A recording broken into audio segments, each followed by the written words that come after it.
Quand ça me fait plaisir, je commence. C'est bon? Eh ben, allons-y. Tout le monde est prêt? Bonjour à tous. Merci d'avoir bravé la faim pour assister à cette conférence savamment intitulée Arrêtons de nous moquer des mocs avec Mokun. Alors, je fais une rapide présentation. C'est bon, ça s'affiche. Rapide présentation. Donc, je suis Florian Montalbano. Je travaille pour une boîte qui s'appelle Abside, qui est fortement présente dans cette salle.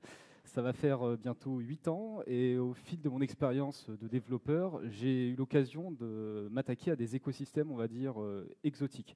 Alors, ils ne sont pas aussi dangereux que l'atmosphère de Mars, comme on a vu ce matin. Mais dans le tas, j'avais donc un CMS allemand qui s'appelle Typo3, PHP open source. Ça va encore. J'ai travaillé dans l'écosystème de SharePoint avec une extension qui rajoute des fonctionnalités CMS au CMS de SharePoint qui s'appelle Akumina. Assez compliqué. Est-ce que quelqu'un connaît Akumina dans la salle? Quelqu'un a déjà travaillé sur Akumina? Est-ce qu'il y en a qui trichent? Bon, s'il y en a un qui répond Matata, il a droit de retourner manger. Et finalement, j'ai fait un peu de progiciel français qui s'appelle Bel Air. Ce n'est pas le prince, désolé. Qui est plutôt un logiciel pour l'assurance, voilà, sans plus. Pourquoi je vous parle de tout ça? C'est pour vous dire que j'ai pas eu trop l'occasion de travailler sur des stacks, on va dire, classiques, comme des Spring Boot, des Angular, qui sont très bien documentés, très bien outillés. Et en fait, au fil de ces missions, moi et les collègues, on a dû apprendre à s'outiller par nous-mêmes. Et c'est notamment sur la mission qui parlait d'Akumina où on a découvert Mokun, et je me suis dit que c'est quelque chose qui pourrait intéresser les gens. Alors, au-delà de juste Mokun, c'est vraiment le principe en général. Il y a peut-être d'autres solutions équivalentes. N'hésitez pas à chercher celle qui vous convient le plus. Mais là, aujourd'hui, je vous propose de vous présenter Mokun. Petit bonus, je fais aussi partie de l'AFUB-Tour. On fait des petits meet-up une fois par mois. N'hésitez pas à les chercher sur Meetup AFUB-Tour. On sera très content de vous accueillir. Et aujourd'hui, on va parler de bouchon, moque, et de raton laveur, raccoon, ça fait Mokun. Quelqu'un a suivi? Et quoi de mieux pour commencer qu'une superbe démo?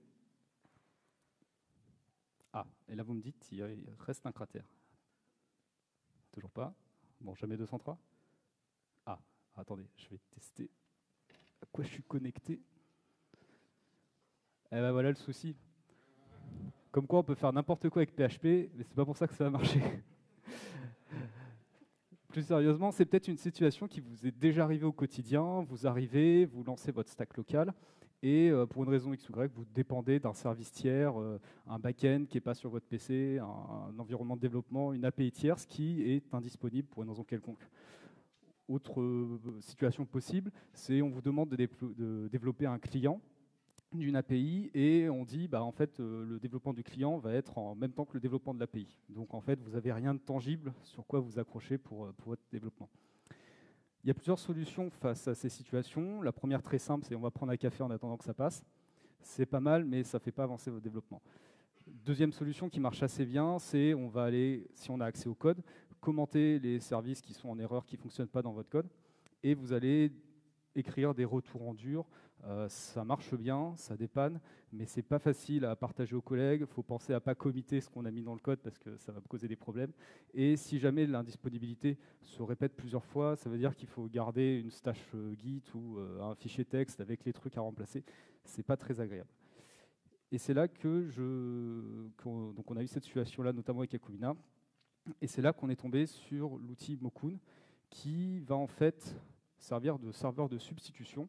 Et au lieu d'aller appeler le vrai serveur qui a toute la logique, qui répond bien avec des données cohérentes, mais qui n'est pas disponible, on va appeler un serveur qui va être beaucoup plus bête, qui va retourner des données, alors pas forcément complètement cohérentes, mais qui auront le mérite de respecter le format que votre client, que votre serveur attend, et qui permettra l'affichage de votre page, l'affichage de vos données pour vous débloquer temporairement en attendant que le service soit réparé ou que l'API soit elle-même développée. Et donc, c'est ce qu'on va faire ensemble pour les minutes qui nous restent. Alors, j'ai un petit bouton magique. Donc ici, je tape ce que j'appelle mon serveur live, donc le serveur qui n'est pas disponible, qui est sur mon port 8000. Et là, je vais cliquer sur mon super bouton, hop là, et je vais taper mon serveur de mock qui est sur le port 3001. Je remonte, je retente, et ça ne marche pas parce qu'on va faire le serveur ensemble. Hop là. Alors, voici Mokun. C'est assez gros, vous voyez bien. Je peux grossir un petit peu sinon. C'est bon comme ça? Donc Mokun, comment ça marche? Eh ben, tout commence par créer un environnement. Hop là, je vais l'appeler TNT 2025. Hop là. Alors, un environnement, ça va représenter le serveur ou la famille d'API que vous voulez moquer. Donc ici, moi, c'est ce qui devrait tourner sur mon port 8000. Donc là, il m'a créé un serveur de mock sur le port 3001, que je vais m'empresser de démarrer. Hop là. Et par défaut, il m'a créé une route. Donc il va écouter toutes les requêtes qui vont arriver par le verbe get sur le slash. Donc je pourrais choisir de mettre tous les verbes que je veux. J'ai même des choses plus exotiques que je ne connais pas. Et je vais tout de suite aller dire, alors moi, la route qui m'intéresse, c'est API Books. Je pourrais définir, donc une fois que j'ai créé ma route, je peux créer mes réponses. Donc bon, je peux en mettre autant que je veux, je peux les définir.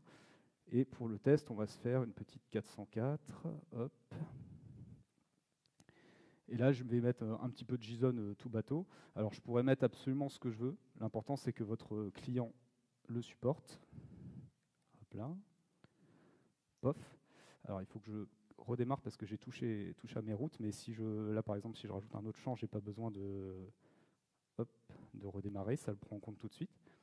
Et là, si je retourne sur mon petit bouton, que je clique, alors, j'ai plus d'erreur. Ça ne s'affiche pas parce que je ne respecte pas ce qu'attend mon client, mais c'est juste pour le test. Et si on va voir dans le debugger, les requêtes réseau, donc j'ai bien appelé mon serveur de mock en 3001, j'ai bien reçu une 404 avec les données que j'ai précisées dans Mocoon. Donc là, en quelques instants, j'ai redirigé mon API. Alors oui, j'ai oublié de dire ça, c'est que ce qu'il faut pour pouvoir utiliser cette méthode, c'est d'avoir une petite configuration dans votre logiciel, dans ce que vous développez, qui vous permet de dire, plutôt que de taper tel serveur, je vais taper un autre serveur. En général, vous avez ça, parce que si vous avez plusieurs environnements, en plus de la production, vous devez avoir une petite configuration quelque part que vous allez pouvoir éditer pour taper votre serveur de mock. Donc là, j'ai bien répondu avec ma 404. Ça, c'était créer une API à la main. Je vais vous montrer avec une réponse qui fonctionne. Alors, j'ai un petit snippet pour aller plus vite. Hop. Alors, je vais juste dézoomer un tout petit peu. Ah, vous n'allez pas très bien voir. Bon, c'est pas grave. Ce qui est important de retenir, c'est que dans mes réponses, Mocoon supporte un petit peu de templating. Pardon, j'ai oublié de remettre le code réponse à 200. Mocoon supporte le templating, donc je peux avoir des instructions. Ici, j'ai une instruction, par exemple, repeat 2, qui va me répéter 2 fois le bloc qui va être entre l'instruction repeat. On peut faire un petit peu de variable locale, variable globale, etc. Et chose très intéressante, Mocoon intègre la librairie ou la bibliothèque ou l'outil Faker. Alors, je ne sais pas si vous connaissez, mais Faker, ça vous permet de générer des données aléatoires avec un minimum de cohérence, un minimum de règles. Et par exemple, ici, j'ai une API qui parle de livres. Eh bien, Faker, il a une fonction qui permet de générer des titres de livres. J'ai aussi des auteurs de livres, l'ISBN, donc l'identifiant des livres. Et bon, il n'y avait pas de description de livre, donc j'ai pris quelque chose qui ressemblait, j'ai pris description de nourriture. Et là, avec ça, c'est bien le format qu'attend mon client. Si je fais mon appel, hop, ça fonctionne. Et donc là, si je relance, vous voyez que c'est aléatoire, ça me génère des choses. Et par contre, vous voyez qu'il n'y a aucune cohérence parce qu'Oliver Twist, ça n'a pas été écrit par Ernest Heming. Mais c'est pas grave parce que j'ai débloqué ma situation et là maintenant, je vais pouvoir améliorer mon front. Maintenant que j'ai vu la présentation précédente sur les thèmes sombres, je vais pouvoir faire quelque chose de plus joli que ça. J'ai été débloqué. Donc c'est pas parfait parce que mes données sont pas complètement cohérentes, mais c'est suffisant pour que je puisse reprendre mon travail. Et là, c'est un client web, mais si vous aviez un serveur back qui faisait un enchaînement d'appels et un des appels tombe en erreur et bloquait l'exécution, par exemple pour essayer de trouver un bug, eh ben, ça permet de débloquer la situation temporairement et peut-être que c'est suffisant pour vous permettre de recommencer à travailler. C'est bizarre de dire cette phrase. Là, c'était la création d'une route d'API complètement à la main.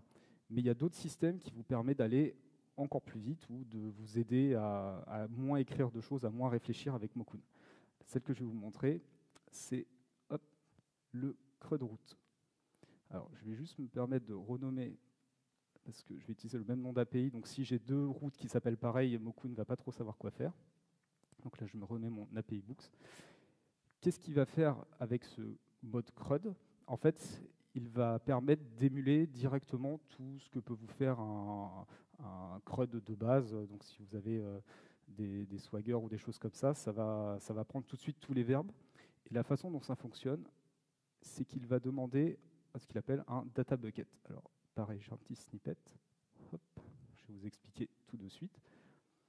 Donc, je crée un data bucket qui va en fait représenter une sorte de base de données de mes entités, donc ici de mes entités livres. Et ici aussi, je vais pouvoir utiliser tout l'outillage de templating et de faker. Et donc là, ce qui se passe, c'est que quand je vais démarrer mon serveur, il va me générer, enfin, il va exécuter le template, et donc il va me générer 50 bouquins avec des ID différents, des ISBN, des titles, etc. Donc il va me créer un petit jeu de données que je vais pouvoir taper directement avec les routes CRUD classiques.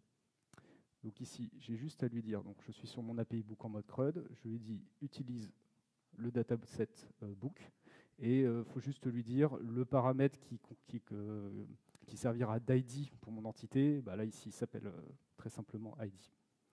Je relance mon serveur. Alors là, ce n'est pas compatible avec mon client, mais par contre, hop, comme c'est du CRUD, je peux le taper directement dans mon navigateur.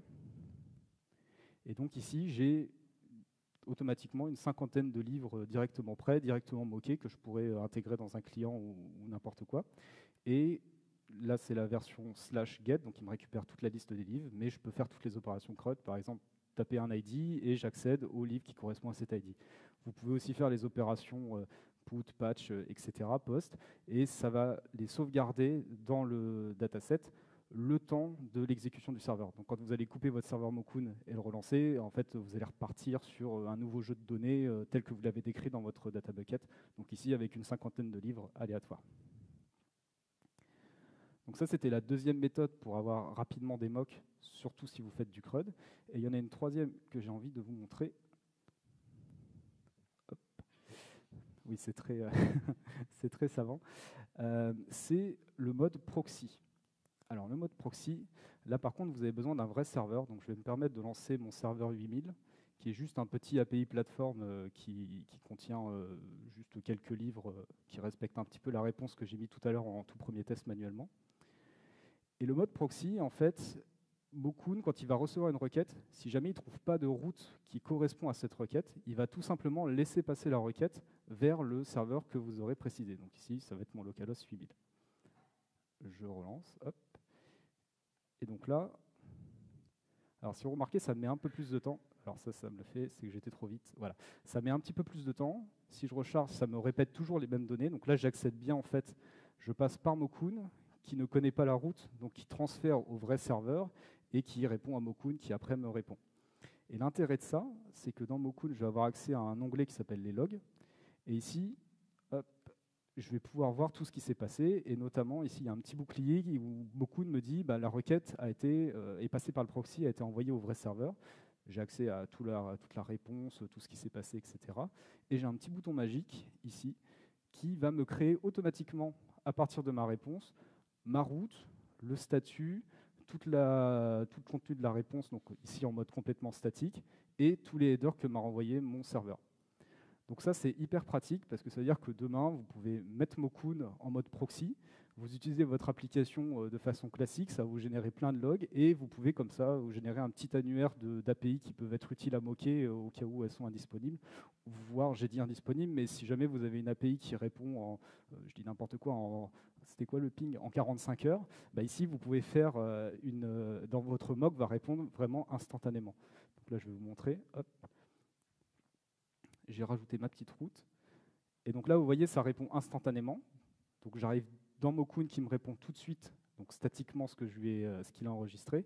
Et si je regarde dans les logs, hop, ici, j'ai plus le petit bouclier, j'ai une petite checkmark qui me dit que Mokoon a bien attrapé la requête et qu'il a bien traité de lui-même sans être passé par le serveur.